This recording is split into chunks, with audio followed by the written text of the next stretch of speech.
Lo Y meten tú 7 allá. meses recién casada. Así es. Y lo meten a la cárcel. Lo acusan por un fraude multimillonario. Le juré que yo me iba a quedar hasta que él saliera. Se lo juré, para que no se matara.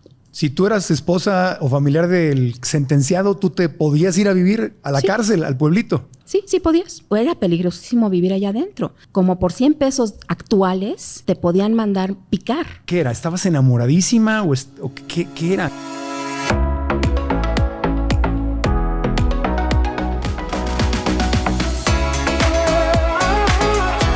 Así, o sea, hacías tu maleta, te formabas y entonces pedías permiso al director, pedías permiso ahí adentro y te déjame pasar y entonces ya te quedabas ahí adentro. ¿Te metían en la celda o eran casitas o eran celdas? Pues ya... Le decían carracas. Las carracas eran como tipo celdas, ¿no? Como cuartitos, o sea, no tenían barrotes, tenían puertita y también barrotes para que no te robaran. Pero eran cuartitos chiquitos, eran departamentitos, eran hasta dúplex. Los maicerones. Nunca en mi vida, ¿habían escuchado ustedes eso? Nunca, ni en una película había visto o escuchado yo de esto. Pues hay una película de Hollywood que tiene esto. Que la filmaron allá adentro. En el pueblito. En el pueblito. ¿Todavía existe este lugar? Sí. No. El lugar ya no existe. Lo desmantelaron en el 2011. Ok. Bueno, entonces volviendo al tema, después, llegas al pueblito y dices, yo me voy a ir a vivir con mi marido ahí. Uh-huh. ¿No te dio miedo irte a meter a vivir a la cárcel con...? Me dio terror. Yo tenía 21 años en ese momento. Dios Dios. Me dio terror llegar yo solita con mi maleta en el aeropuerto. Cuando le dije al taxista que me llevara ahí, al pueblito de la Mesa, volteó y me dijo, ¿a dónde? Y le digo, al pueblito de la Mesa. Y me dice, señorita, ¿está usted segura? Y le digo, sí. Y me dice, yo creo que se equivocó. Y me dice, ¿va a ir usted sola? Y le digo, sí. Y entonces ya me dejó el taxi ahí, me bajé y estaba la fila así larga, con todas las señoras para la visita conyugal. Es que esto es una película, o sea, nos está platicando y estoy viendo una película, me está dando, nada más de ver la escena, me está dando miedo a mí escuchándolo. Sí. A mí me temblaban las piernas, porque aparte yo sola, o sea, me fui solita. Entonces yo no sabía ni a dónde iba bien ni nada, no sabía nada.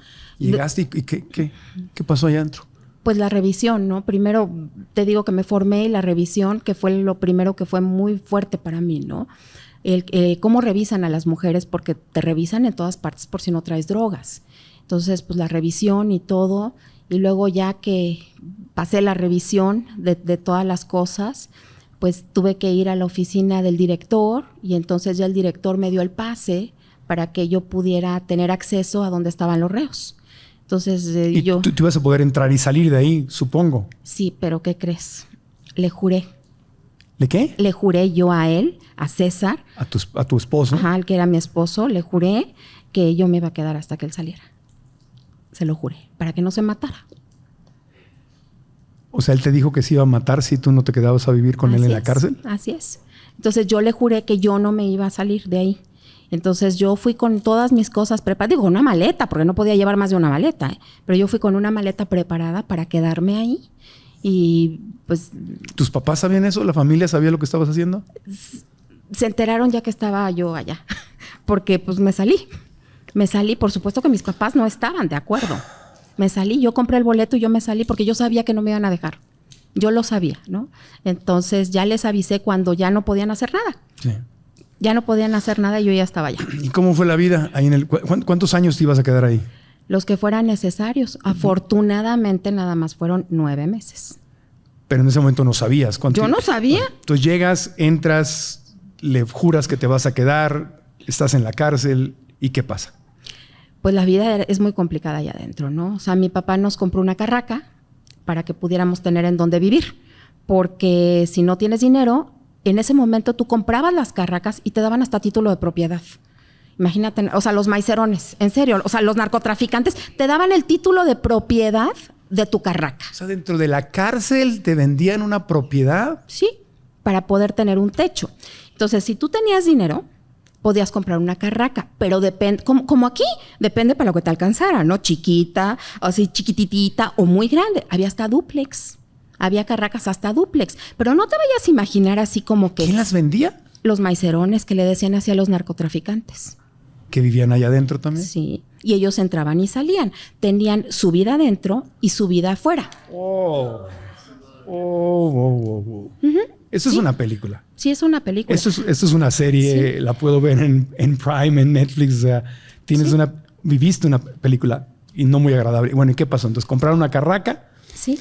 Y pues bueno, aprender a vivir allá adentro, ¿no? Afortunadamente teníamos dos, digamos, como escoltas, ¿no? El venado y el tiburón. Es que es peligrosísimo, era peligrosísimo vivir allá adentro. Entonces te mandaban picar, así le decían, con un picayelos, literal, como por 100 pesos actuales te podían mandar picar. O sea, te picaban en la yugular para que te desangraras. Entonces, era un lugar muy peligroso. Había prostíbulo, había escuela, biblioteca, tienditas de víveres, ¿no? O sea, como tienditas, así como la tiendita que vas a la esquina a comprar papitas. Había tienditas, había restaurancitos de hamburguesas, de hot dogs, de birria. Y podías contratar gente de seguridad que te protegiera. Así es. La gente ahí adentro estaba ávida porque le dieras un trabajo para poder comprar cosas. Porque en realidad ahí adentro los que mandaban eran los maicerones y lo tenían controlado absolutamente todo, hasta la concesión de gas. Y tenían adentro también sus laboratorios de drogas y de todo.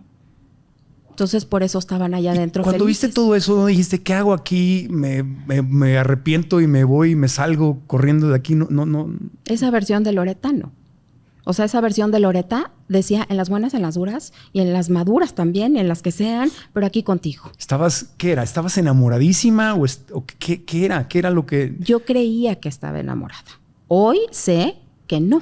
Hoy sé que eso es una visión distorsionada del amor y que es codependencia. Pero en ese momento yo no lo sabía. Pero qué tan fuerte tiene que haber sido para que el miedo natural que a cualquier ser humano nos daría meternos ahí sea más grande. Eso que sentías, que el miedo, aquí me van a picar, me van a matar, estoy aquí en la tierra de nadie. Sí, efectivamente era esto. Yo sentía que sin él me moría.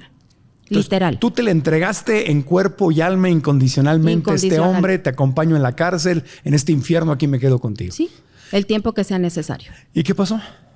Pues mis papás le pusieron ayuda legal porque al verme allá adentro redoblaron esfuerzos porque no querían que yo estuviera ahí dentro. Y yo les dije, yo no voy a salir hasta que él no salga, ¿no? ¿Y él cómo se portaba allá adentro? Divino. Otra vez divino, otra vez era la reina, la princesita, la linda. Porque si no, ¿quién lo sacaba? Digo, ahora lo veo, ¿no? Sí. Pero en ese momento yo decía, ay, qué lindo, ya me regresaron a mi príncipe azul. Y entonces tus papás como locos a reunir dinero para que legalmente lo pudieran sacar de ahí, que recuperara a su hija. Sí. ¿Y cómo salieron de ahí? Lograron, o sea, los abogados lograron probar, porque ese fraude, la verdad, no lo cometió. Y aclaro, ese. Ok, ese fraude no. Entonces lograron probar la inocencia de él. Y entonces por eso logramos salir a los 9 meses. 9 meses después. Y salen de ahí, ¿y qué sucede? Híjole, ¿qué crees? Que yo estaba panzona y yo no me había dado cuenta, porque yo estaba flaquísima. Ajá. Entonces estaba embarazada, pero yo no sabía. ¿Te embarazaste ahí en el pueblito? Me embaracé ahí en el pueblito, pero yo no sabía que estaba embarazada, ¿no? Yo, como había tenido hepatitis, entonces me habían quitado los anticonceptivos y tenía yo mi periodo súper irregular. Entonces yo dije, bueno, pues es porque los anticonceptivos los dejé rápido y ya. Entonces salí, estaba yo embarazada de mi primer hijo y mi papá le dio trabajo a César. Mi papá era arquitecto y mi papá en su constructora le dio trabajo a César y poquito a poquito pues ahí la fuimos llevando, pero él quería regresar al medio financiero. Entonces regresó al medio financiero porque es muy bueno, lo que es el rey Midas, lo que toca lo convierte en oro. Entonces regresó y empezó a tener muchísimo, o sea, como que estaba con sed de venganza, sí. Quería poder, quería dinero, quería esto y lo logró.